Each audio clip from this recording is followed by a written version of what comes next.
Vous êtes à l'abreuvoir de l'actualité. Bonsoir, bienvenue les grandes articulations. Émersion gouvernementale, c'est aussi les difficultés que rencontrent les PME, entre autres le manque de formalisation. Les entreprises des 3 régions ont été édifiées sur les dernières réformes. La loi portant contenu local est largement expliquée. Décharge de la minière, principal dépôt d'ordures de la capitale, et c'est pour les 1200 tonnes de déchets produits chaque jour à Conakry. Depuis un bon moment, le site est envahi et surchargé. Les riverains sont exposés. C'est le grand format de cette édition. Destination Côte d'Ivoire, festival de musique urbaine d'Anoumabo. La Guinée est pays invité d'honneur. L'événement est prévu du 15 au 20 avril prochain. Une conférence de presse est initiée pour annoncer les couleurs de l'événement. C'est tout pour les titres. Une fois de plus, bonsoir. Le nouveau représentant du PNUD à la rencontre du président du CNT pour sa première visite au Conseil national de la transition, il fait savoir ses nouvelles orientations et réaffirme en même temps son engagement à soutenir le développement socio-économique de la Guinée. Robert Sidi Tolno, compte rendu. C'est un entretien sous fond de bonne collaboration et de bons partenariats entre la République de Guinée et le Programme des Nations Unies pour le développement PNUD que le président du CNT, Dr Dansa Kourouma, a eu avec le nouveau résident du PNUD en Guinée. D'autres questions liées aux opportunités d'investissement dans plusieurs secteurs socio-économiques en Guinée ont été abordées. À l'issue de l'entretien, le nouveau représentant de l'agence onusienne en Guinée a exprimé sa satisfaction avant de promettre l'établissement d'un partenariat fécond entre son agence et la République de Guinée. Je suis venu ici pour faire 2 choses. Visite de courtoisie auprès du président du CNT et bien sûr réitérer la collaboration qui existe entre le CNT et le PNUD, ainsi que manifester mon totale adhésion fait à ce qu'on puisse porter cette collaboration à un niveau supérieur. Deuxième objectif, on a un projet en commun qui le président aussi s'est réjoui de cette collaboration réussite et bien sûr comme un homme d'État guinéen aussi, il espère vraiment que cette collaboration puisse être améliorée et portée aussi à un niveau plus supérieur que ce que nous avions déjà. Depuis 1973, le Programme des Nations Unies pour le développement accompagne le gouvernement guinéen dans la mise en œuvre des activités pour le développement économique et social. Dans le but de renforcer cet appui, Dr Dansa Kourouma a, au nom de son institution, appelé le nouveau représentant du PNUD en Guinée à accompagner activement le pays dans sa mise en œuvre des stratégies d'investissement, en particulier dans le domaine de l'éducation, la santé, la bonne gouvernance, ainsi que dans l'amélioration des conditions de vie des populations à la base. La mission du FMI au Palais de la Colombe chez le Premier ministre, chef de gouvernement, elle est introduite par le ministre de l'Économie et des Finances. Le renforcement du partenariat est évoqué. La mission promet d'œuvrer aux côtés de la Guinée pour son développement. Après les échanges, des questions sont soulevées. Réaction au micro de Ousmane Bangoura. La mission a présenté au Premier ministre chef de gouvernement les actions préalables qui sont nécessaires à la réalisation de ce programme, parmi lesquelles il y a des actions importantes qui concernent la mise en œuvre du prix de référence de la bauxite, parmi lesquelles nous pouvons citer également l'établissement d'un calendrier pour le recouvrement des arriérés de dettes fiscales. Et donc globalement, c'était une retrouvaille d'orientation et qui pourra nous permettre de mener des discussions les plus saines à l'effet, en tout cas, de finaliser définitivement ce programme. L'idéal, c'est de le présenter au plus tard, au 1er mai, en conseil d'administration du FMI, après lequel nous aurons le résultat éventuel d'une conclusion de ce programme, qui va être dans une optique triennale de 3 ans et qui va aboutir à une facilité élargie de crédit. Et donc avec des revues trimestrielles ou semestrielles selon les discussions et selon les conclusions qui seront mentionnées dans les mémorandums de politique économique. Et potentiellement, le dit programme va intégrer des aspects environnementaux et ce qui permettra aussi au pays d'aller vers aussi un appui au titre de la facilité de résilience et de durabilité et qui permettra aussi au pays donc de bénéficier là aussi des décaissements non moins importants et qui viendront donc en appui de ces efforts sur l'équilibre de la balance de paiement. La délégation du FMI est ensuite reçue au ministère de l'économie et des finances, occasion pour le patron de présenter la note sur le récent progrès économique de la Guinée. Les négociations se poursuivent également. Elles pourront déboucher sur un nouveau programme économique et financier avec la facilité élargie de crédit. Mamadi Gassama. La Guinée, dans la perspective d'un nouveau programme économique et financier appuyé par la facilité élargie de crédit. Pour y parvenir, elle est appelée à répondre à un certain nombre d'actions préalables, d'où cette rencontre de négociations avec les autorités guinéennes et la mission du Fonds monétaire international. C'est le troisième programme économique et financier que la Guinée ambitionne mettre en place. Ça augure des perspectives, ça donne déjà la crédibilité, ça rassure parce que c'est la ligne, c'est la trajectoire de l'autorité de Guinée, le président, qui veut de la transparence, de la redevabilité et de la discipline dans la gestion des deniers publics. D'autres points liés à la revue de la facilité de crédit rapide concernant l'appui du FMI au titre de l'incendie du dépôt pétrolier de Kaloum sont aussi à l'ordre du jour. L'objectif de cette mission, c'est de faire le pilotage de l'aide d'urgence qu'on a donnée au pays dans les mois de mai de l'année passée. Et nous sommes en train de discuter comment que les fonds ont été employés. Et aussi, nous sommes ici pour continuer les négociations du programme de soutien avec l'FMI que les autorités ont demandé. Et nous sommes ici pour appuyer les autorités sur les plans, leur agenda de réforme. Ces négociations font suite à une requête du gouvernement guinéen. Cette mission devrait donc permettre de clore les discussions et définir un mémorandum de politique économique qui va servir de base des revues périodiques.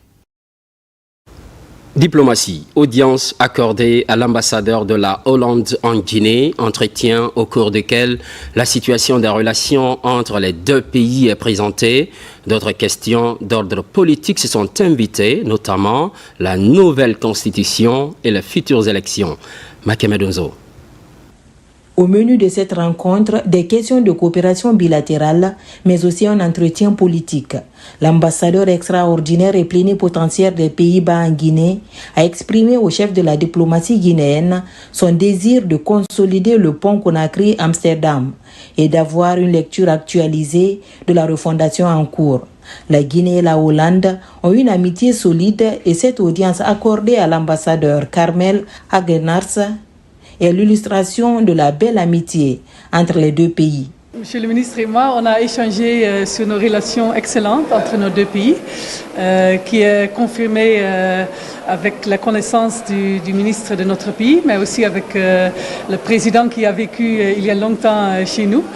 Donc ça crée des liens forts entre nos deux pays. On a parlé aussi des questions économiques, le partenariat économique qu'on a ici avec la Guinée, surtout dans le domaine maritime, dans les infrastructures aussi. On a parlé des questions politiques aussi, bien sûr, avec le récent développement dans le pays et nos ressortissants qui sont ici. C'est toujours un grand plaisir. Elle était là pendant la présentation de cette lettre de créance et elle a développé quelques relations avec le chef de l'État. Et nous avons donc parlé de la visite prochaine du chef de l'État aux Pays-Bas. On va voir ça par voie diplomatique. Et je les ai félicités pour leur intervention dans le domaine économique aussi, comme elle l'a dit, madame. Les 5 ponts à Conakry et au-delà, beaucoup de choses à faire. On a parlé aussi des questions politiques, comme madame l'a dit. J'ai fait une présentation rapide de la situation politique et aujourd'hui le pays est calme, apaisé, mobilisé pour le développement. Sur les questions précises autour de l'actualité nationale, le ministre des Affaires étrangères répond sans ambiguïté que 2025 est une année centrale pour la République de Guinée. Une année qui verra le peuple s'exprimer par référendum sur la nouvelle constitution.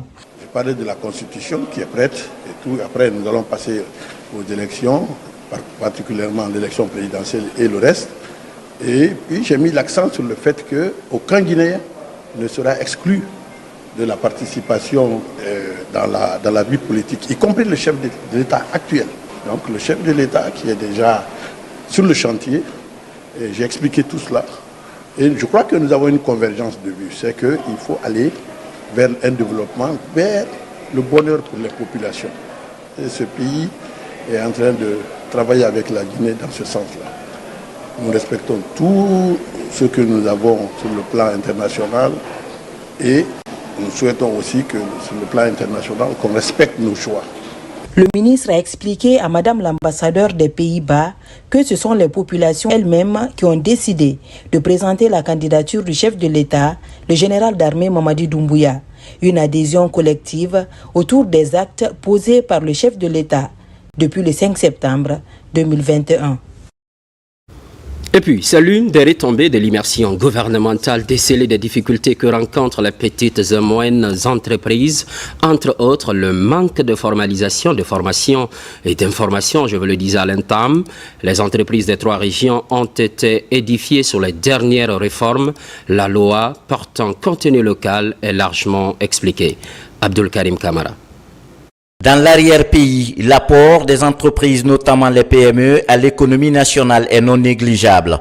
Dans un élan de refondation, le ministère du Commerce, Industrie et PME mène aujourd'hui un combat qui trace les sillons de leur épanouissement. Les entreprises de toutes les préfectures sillonnées par l'équipe de l'immersion gouvernementale ont été édifiées sur comment rompre avec l'amateurisme et le pilotage à vue. Nous avons eu le privilège avec notre ministre Dr Diaka Sidibé, la ministre du Commerce, de venir s'enquérir des réalités sur le terrain, être très proche de notre cible, les PME. Le problème de ces PME aujourd'hui, c'est d'abord l'accompagnement. Donc on a essayé de leur dire on ne peut pas aller individuellement. Il faut qu'ils arrivent à se structurer et à se formaliser.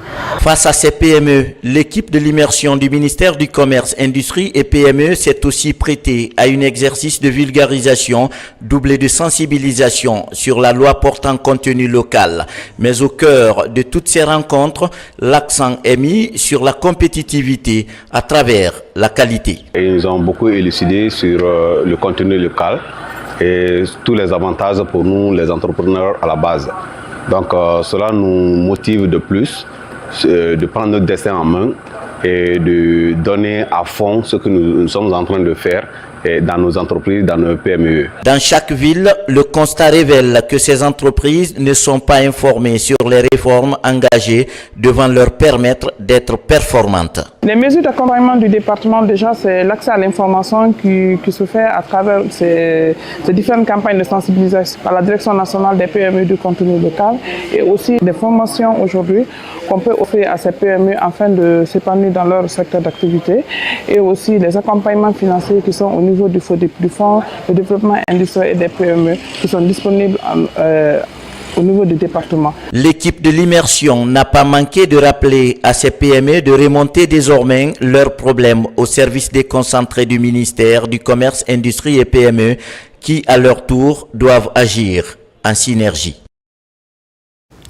Pendant ce temps, à Mandjana, un ouvrage de franchissement vient d'être inauguré. L'accès au marché devient de plus en plus facile. Le désenclavement se renforce. Les populations bénéficiaires manifestent leur reconnaissance. Fodé Camara. À plus d'une centaine de kilomètres de Mandjana, un pont de 40 mètres linéaires remplace un ouvrage de franchissement d'un autre âge. Cette passerelle intercommunautaire est inaugurée par Félix Lama, le ministre de l'Agriculture et de l'Élevage.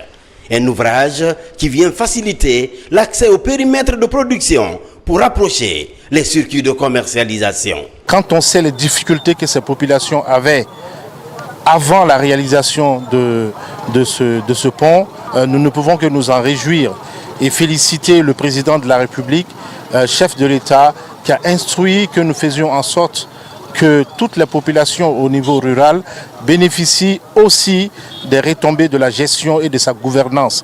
Et c'est pourquoi nous sommes ici aujourd'hui à plus de 900 km de Conakry pour toucher du doigt les réalités et enfin inaugurer ce pont de 40 mètres linéaires qui est un véritable ouf de soulagement parce qu'avant les populations traversaient sur des ponts de fortune en bois avec tout le risque que cela pouvait représenter pour leur sécurité, pour leur vie. Donc nous remercions les populations également qui nous ont vaillamment accueillis ici aujourd'hui et qui, à travers la réalisation de cette œuvre, soutiennent les actions du CNRD et soutiennent le président de la République dans sa vision de développement de notre pays. Ce pont offre une vue panoramique sur une plaine de près de 500 hectares. La réalisation de cet ouvrage va donc mettre fin à de longues années de calvaire de ces populations rurales. Ce bijou est le fruit du désenglavement de nos communautés prôné par le président de la République, chef de l'État, chef suprême des armées, le général Mamadi Doumbouya, et son gouvernement qui n'ont ménagé aucun effort pour la réussite de ces activités. Votre présence ici témoigne l'intérêt et l'engagement du gouvernement pour le développement communautaire, étant attendu que la route est l'oxygène de tout développement. Dans la région de Kankan, le ministre de l'Agriculture et de l'Élevage a bouclé son immersion par la visite de la piste rurale de 20 km reliant Baté à Famako, une piste en phase de terrassement. À ce niveau, le ministre Félix Lama a exhorté l'entreprise à accélérer les travaux avant les grandes pluies. Kindia, réhabilitation de la centrale hydroélectrique de Donkeya. Les travaux s'exécutent, mais ce n'est pas suffisant. Une mission conduite par le secrétaire général du ministère de l'Énergie se rend sur le site. Il s'agit de constater l'évolution du chantier. Nabi Kamara.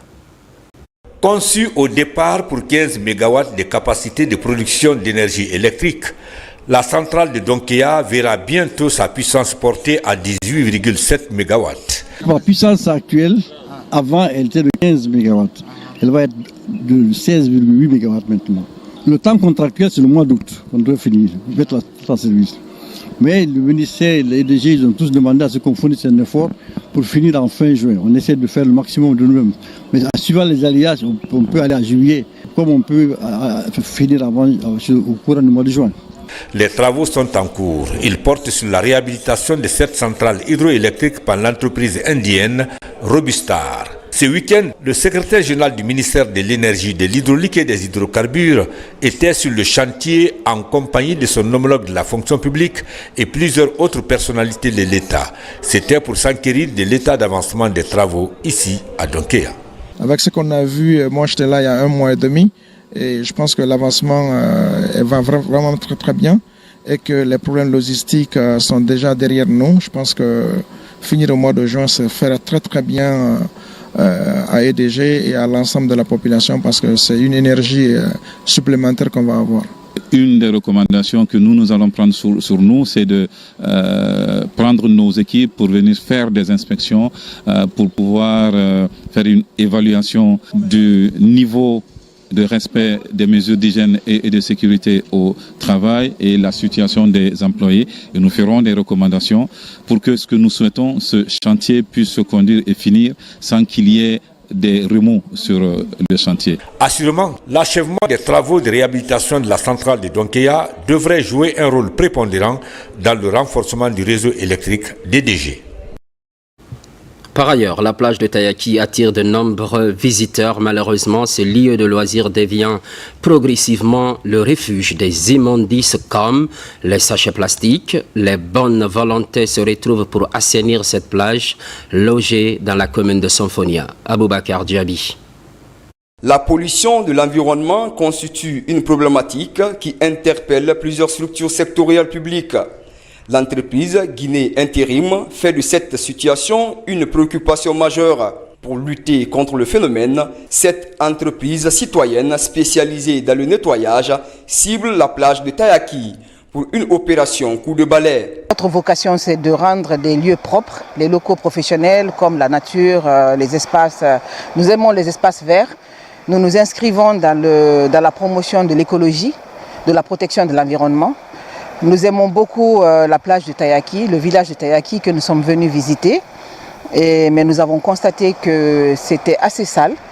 Il y avait beaucoup de déchets, surtout des déchets plastiques que nous savons très néfastes pour l'environnement. Par cette action, Guinée Intérim s'inscrit dans la promotion de l'écologie et la protection de l'environnement. Cette activité vise à débarrasser la plage de Tayaki des immondices, notamment les sacs plastiques. Cette action s'inscrit dans le cadre de la célébration des 20 ans d'existence de l'entreprise sur le terrain. Nous avons voulu marquer le coup en posant un acte citoyen. Ce n'est pas la première fois. Nous avons décidé d'offrir des poubelles à la plage. Et le message que nous voulons faire passer à la jeunesse, à tous ceux qui fréquentent la plage de Tayaki, c'est de leur demander de maintenir les espaces propres. Comme on dit, nettoyer c'est bien, mais ne pas salir c'est mieux. Et on ne s'arrêtera pas, c'est notre métier. Nous allons continuer, nous allons identifier d'autres endroits où nous irons faire la même chose. Vraiment, notre objectif, c'est que les Guinéens puissent vivre dans un environnement sain. Cette opération réjouit les visiteurs de cette plage très fréquentée. Des messages sont véhiculés sur le maintien en bon état de cette plage située dans la commune de Sonfonia.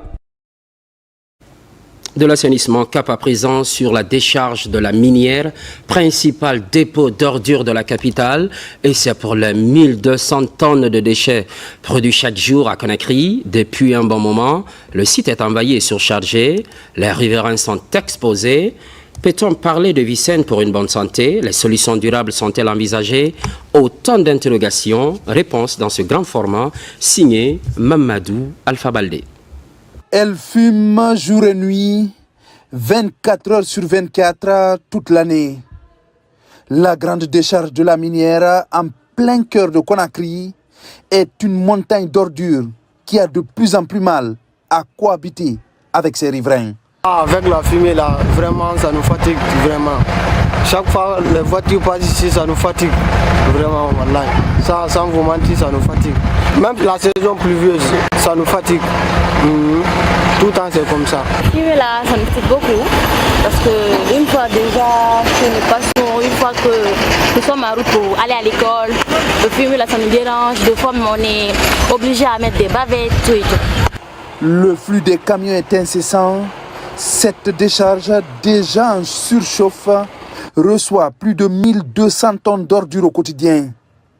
Une cadence qui dépasse largement les capacités de stockage du site.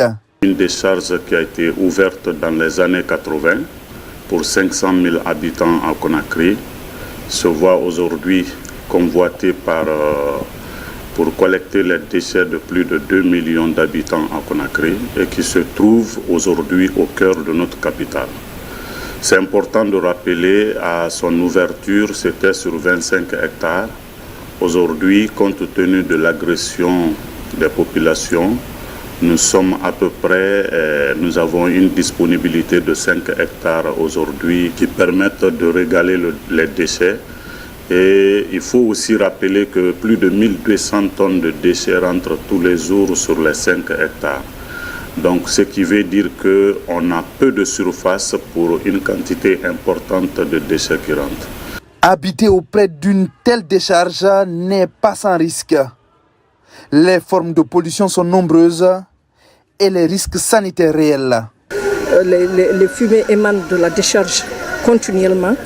Donc là, les populations sont exposées aux effets néfastes de ces fumées.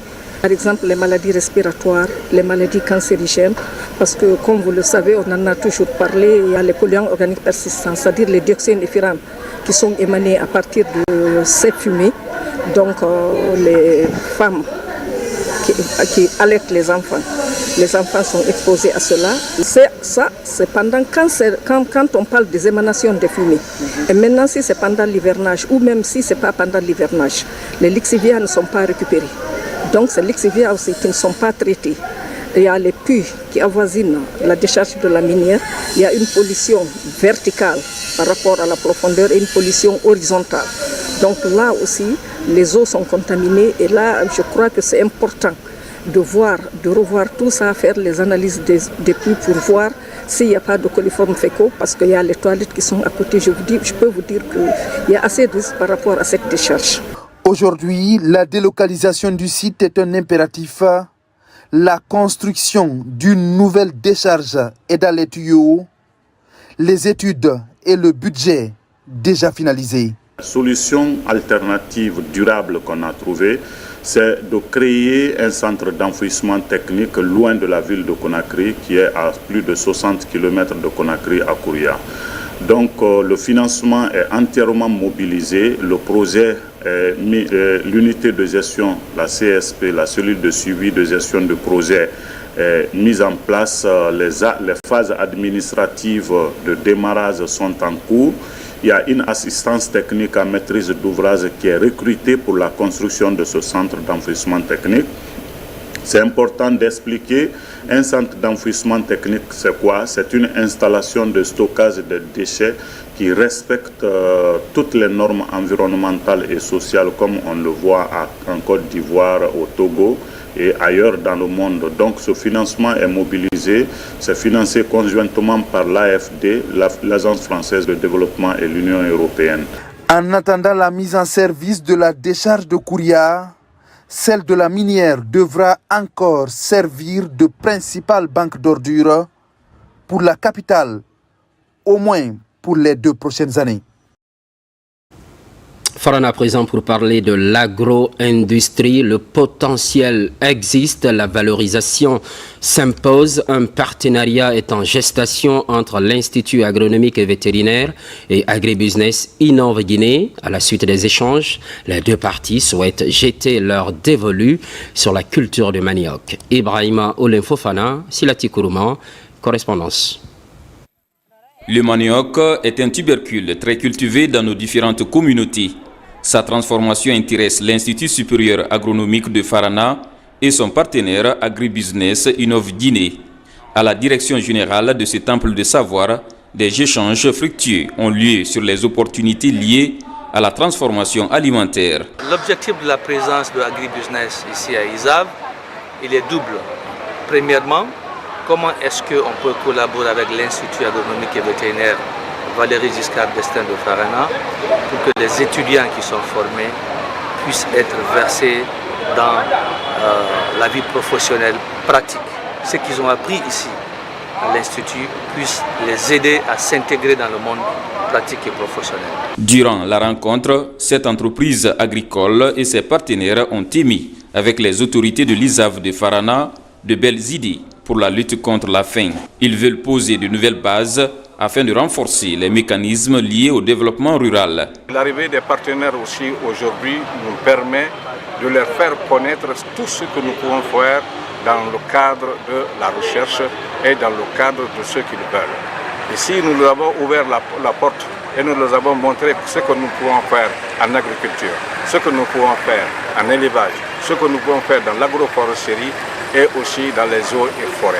Les 2 partenaires comptent désormais promouvoir les produits locaux en favorisant la formation et la création d'emplois pour les jeunes. Sur les différents ports minéraliers de Guinée, une mission de prospection, c'est à l'actif de la direction générale du Conseil guinéen des chargeurs pour dire à tous les opérateurs miniers qu'il existe désormais le bordéro électronique des suivis des cargaisons. La sensibilisation est privilégiée. Abraham Christophe Conté. C'est une mission conjointe de prospection dans les différents ports minéraliers de Guinée. Elle est initiée par le Conseil guinéen des chargeurs. À côté, le Bureau des évaluateurs de quantité et de la qualité des minerais à l'exportation. Première étape, la préfecture de Bofa. L'idée est de sensibiliser et d'informer tous les opérateurs miniers de l'existence du bordéro électronique, du suivi des cargaisons à l'import et à l'export. Dans nos différents échanges avec les différentes sociétés minières que nous avons rencontrées, et ça a été un échange très confortable parce que déjà ces acteurs-là ont accepté d'adhérer Et dans le cadre de la mise en place de ce document, ils ont accepté parce que cet outil va aider l'État à tenir des statistiques. Cet outil va permettre à l'État de faire de très bons suivis réguliers de toutes les cargaisons à l'import et à l'export. Ce document, communément appelé le bordereau électronique de suivi des cargaisons, est un document de traçabilité de la marchandise. Une mission du Conseil guinéen des chargeurs est allée à la rencontre des différentes sociétés minières évoluant dans la préfecture de Bofa. Ils ont échangé avec la Direction générale des douanes et le BEQQ en vue de mettre en place un système rapproché de l'émission de BESC sur les marchandises à l'import et à l'export. Le BEQQ a pour rôle principal dans cette collaboration la mise à disposition des cargaisons exportées. Le BEQQ a des agents formés qui vont dans les navires, qui évaluent les cargaisons dans les bateaux et met ces statistiques à la disposition du Conseil guinéen des chargeurs pour lui permettre d'émettre le bordereau de suivi de cargaison. Ce que je peux ajouter comme recommandation, c'est de nous permettre d'avoir des outils nécessaires pour mieux contrôler ce bordereau électronique de suivi des cargaisons. L'émission et la gestion du bordereau électronique de suivi des cargaisons sont concédées au Conseil guinéen des chargeurs pour leur application. Cela permet à l'État d'avoir un regard sur le transport des minerais à l'international. Sur tout autre plan, renforcement des actions civilo-militaires, la directrice générale des pensions militaires participe à la 7e édition d'Arcom Awards Guinée. En tant qu'ambassadrice de cet événement, elle est accompagnée par des officiers supérieurs. Une mention est faite de la portée de cette activité. Caporal Mabinti Keïta, de la presse militaire. La directrice générale des pensions militaires et anciens combattants est ambassadrice de cette 7e édition de Arcom Merit Awards Guinée. Cette activité intervient après la formation de 40 personnels militaires et civils. Une action qui s'inscrit dans le cadre des relations civilo-militaires. Le thème de cette année, célébrons l'excellence, inspirons l'avenir, illustre parfaitement notre engagement vers la reconnaissance du mérite et de l'innovation. Honorée par cette marque de confiance, la générale Fatoumata Yari Silla salue cette initiative et remercie la hiérarchie militaire qui a facilité cette collaboration depuis des années. Un sentiment de joie, de satisfaction et surtout de bonheur quand je vois tout ce que la directrice générale des pensions militaires est en train de faire, surtout une telle activité, ça ne fait que me réjouir. Cet événement représente une occasion précieuse de célébrer l'excellence et l'engagement de ceux qui œuvrent inlassablement pour le développement de notre pays. Les Arcom Merit Awards sont bien plus qu'une simple distinction. Ils illustrent notre détermination collective à reconnaître et à valoriser les initiatives remarquables dans divers domaines. Cette cérémonie a été rehaussée par la présence de plusieurs officiers supérieurs de l'armée guinéenne. La remise des satisfecits aux bénéficiaires de la formation axée sur la santé et sécurité au travail est prévue cette semaine. Enfance à Manjana, commune rurale de Koundjan, désormais une ambulance médicalisée est disponible grâce aux fils ressortissants de la contrée de Sakodougou. Ce matériel sanitaire devra faciliter les missions de premier secours dans la zone, un appui pour les formations sanitaires et services d'incendie. Djamokaba. À Manjana, la contrée de Sakodougou a désormais une ambulance médicalisée. Le cri du cœur pour assurer convenablement le transport sanitaire public en milieu rural a été attendu. Cet appui de la diaspora guinéenne en Europe a un double enjeu: répondre aux besoins des communautés et appuyer la refondation de l'État dans la commune rurale de Koundjan. Ce qui nous a poussé pour faire ces dons-là, toujours quand on vient ici, on remarque nos mamans, nos frères et nos parents. Ils ont beaucoup de souffrance pour les déplacements. Surtout les femmes qui sont en état de famille. Je tiens à saluer solennellement cette initiative des braves fils et filles de Koundjan qui se sont mobilisés pour répondre aux besoins de leur communauté. Votre générosité et votre dévouement sont des exemples à suivre. vous montrer qu'ensemble nous pouvons surmonter les obstacles et améliorer la qualité de vie de nos concitoyens. Son arrivée est une aubaine pour la population afin de faciliter l'évacuation sanitaire vers les grandes villes. L'ambulance de secours et de soins d'urgence de Koundian priorise surtout les femmes enceintes pour une chaîne d'intervention plus rapide et sécurisée vers des formations sanitaires de référence. Quand elles sont en état de famille, c'est tout à fait un calvaire pour se rendre à Mandiana pour des consultations et accouchements. Avec l'arrivée de notre ambulance, au nom de toutes les femmes de Sakodougou, nous disons merci aux donateurs. Ce don va nous servir à beaucoup de choses. À un moment donné, nos mamans, nos sœurs, nos parents, nos patients étaient fatigués. S'il s'agit de les différer à Kanga ou à Mandiana, tout ça fait des problèmes. Et Dieu merci, on va utiliser ces bijoux à bon escient. À Koundian, vaincre les inégalités d'accès aux soins est un combat au quotidien. La finition de ce centre de santé amélioré, une autre doléance pour faciliter l'offre médicale et de premiers secours au sein des 27 districts. Dans la cité des Agrumes, intronisation du Kontigi de la Basse-Guinée, El Hadj Mamoudou Camara a pris fonction, devenant ainsi l'autorité morale et coutumière de la première grande région de la Guinée. Il succède El Hadj Serouna Souma, récemment décédé. Yaya Silla, compte rendu. Symbole du pouvoir dans la société traditionnelle africaine, cette canne est désormais tenue par El Hadj Mamoudou Camara. Intronisé ce dimanche 23 février 2025 en présence des représentants des coordinations de 4 régions naturelles du pays. Le nouveau Kontigi de la Basse-Guinée a un rôle essentiel à jouer dans la gestion pacifique de la cité. Je ne peux que féliciter nos aînés parce que pour arriver à ce couronnement, il a fallu beaucoup de processus. Et il y avait eu des velléités de division. Mais grâce à la sagesse de nos aînés, on est arrivé à un point final. Et ce point final, ce point d'orgue, c'est le consensus sur un seul nom et on s'aligne tous derrière ce nom. Ce choix porté sur El Hadj Mamoudou Camara est un consensus de l'ensemble des érudits et autorités coutumières de la Basse-Guinée. Il bénéficie ainsi du soutien de ses pairs dans l'incarnation de l'autorité morale qu'il représente dorénavant. La Basse-Guinée, à travers les aînés, les femmes et les enfants, ont démontré leur grandeur en trouvant un consensus pour introniser El Hadj Mamoudou Camara comme Kontigi de la Basse-Guinée. On remercie les autorités au plus haut niveau, notamment le chef de l'État, le président de la République, tous les membres du gouvernement. C'est aussi de remercier tous les fils et filles de la Basse-Guinée. Donc cela nous donne vraiment la fierté, l'honneur, le bonheur et la satisfaction, ce que nous avons vu dans ces quelques jours. Nous avons travaillé pour que toute la Basse-Côte se mobilise à Kindia. Et c'est ce qui fut fait. Nous remercions tout le monde.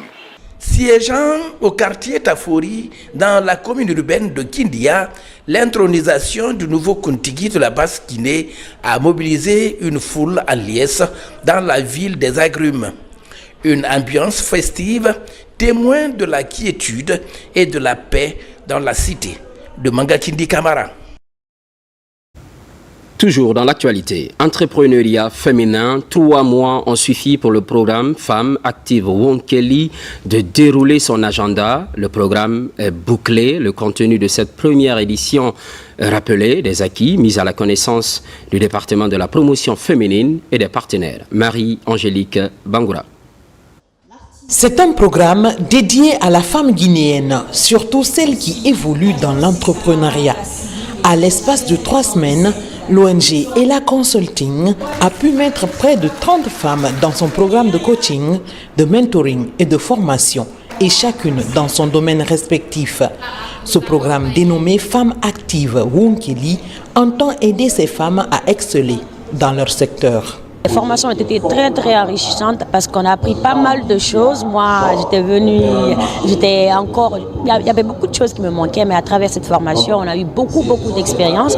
On nous a appris comment entreprendre, comment avoir l'esprit du leadership. Des panels sur le cheminement vers l'entrepreneuriat et les moyens d'obtention des subventions étaient au cœur de ces échanges. L'objectif des initiateurs est d'apporter un appui considérable à la couche féminine. Nous avons mis en place une grille d'évaluation sur la résilience, sur la qualité du business plan, la connaissance du projet, sur pas mal d'éléments. Et nous les avons évalués sur ces points-là. Ce qui fait que la femme, d'abord, se considère comme étant au second plan, c'est parce qu'elle n'est pas autonome. Que toutes les femmes n'ont qu'à voir dans quelle mesure elles peuvent être réellement dans une activité génératrice de revenus qui va la débarrasser de la dépendance. La mise en place de plans d'action concrets pour soutenir la création d'entreprises pour les femmes dans tous les secteurs est salutaire. Des initiatives comme celle de l'ONG Ela Consulting ouvriront aux femmes bénéficiaires des opportunités de levée de fonds. Au même moment, à Koya, dans le Grand Conakry, promotion de l'égalité des genres. Cela passe par la formation des apprenants afin de les aider à mieux appréhender les problématiques liées à la question du genre, une assistance des clubs UNESCO de Guinée et structures associées. Tabansila, Suleiman Kondé. L'Organisation des Nations Unies pour l'éducation, la science et la culture, UNESCO, fait de la promotion de l'égalité du genre une préoccupation majeure. C'est pourquoi les clubs UNESCO de Guinée et autres structures associées s'engagent à renforcer la capacité des apprenants autour de leurs droits et devoirs face à la problématique. L'un des mécanismes de cette promotion de l'égalité des genres, c'est justement un plan de renforcement des capacités.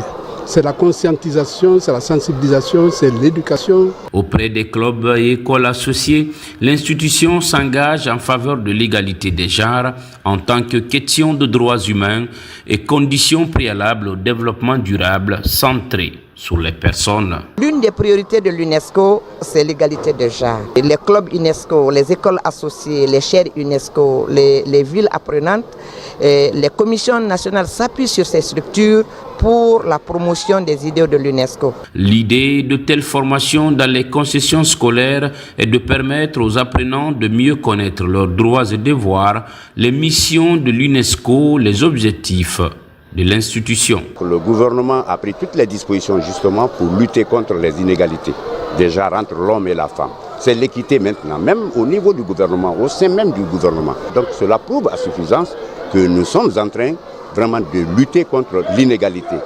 Cet atelier nous a permis la connaissance de plusieurs facteurs, notamment sur le manque d'éducation, mais dont les résolutions ont été trouvées à travers l'atelier. Créé le 16 novembre 1945, l'UNESCO contribue à l'édification d'une culture de la paix, à l'éradication de la pauvreté, au développement durable et au dialogue interculturel, des valeurs suivies en Guinée par ses différents clubs et structures associées.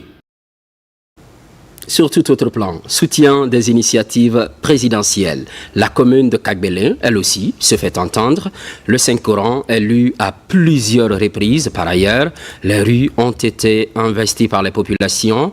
C'est ce qu'elles appellent la marche citoyenne en faveur de la gouvernance CNRD. Alpha Kamara, Lancé Kamisoko.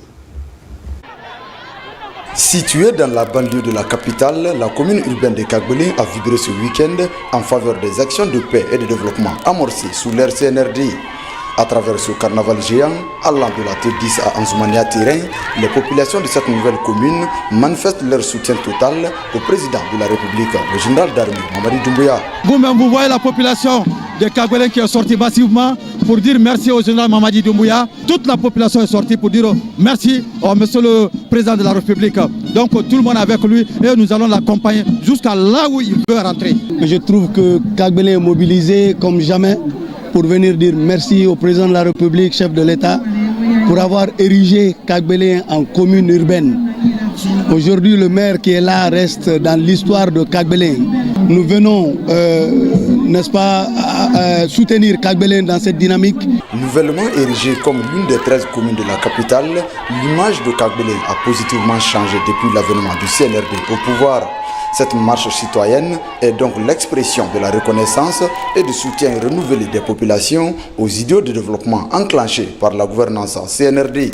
Nous ne sommes pas réunis ici aujourd'hui pour un discours programmatique, ni stratégique, ni politique, mais pour exprimer notre profonde gratitude et un soutien indéfectible aux idéaux de son Excellence, le Président de la République, chef de l'État, chef suprême des armées, le général Mamadi Doumbouya.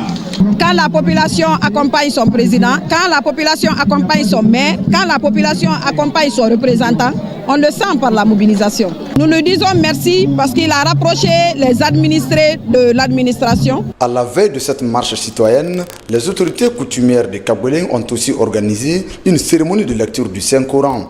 À cette occasion, des prières et bénédictions ont été formulées pour le président de la République et pour le développement de la Guinée. Religion Dinguiraye, 8e édition de la Ziara, un rituel dans la ville sainte. Cette fois-ci, les érudits sont venus de divers horizons, 4 jours de retraite religieuse. C'est l'objectif, prier pour la quiétude sociale. Alpha Isiagaba. À Dinguiraye s'est déroulé la Ziara Lidoubé de la cité de El Hadj Oumar Tall. L'événement réunit tous les grands érudits du pays, chapelet, Coran en main. Les religieux font des prières pour le repos de l'âme de leurs divanciers. Lisent le Coran pendant un certain nombre de jours, les hadiths, les cantiques religieux, pour demander la grâce du bon Dieu afin que la paix soit entre nous. À cette Ziara Lidoubé de la ville sainte de Dinguiraye, les initiateurs ont aussi prié pour la paix et la quiétude sociale. C'est ce qui cadre avec la vision de la refondation prônée par le CNRD.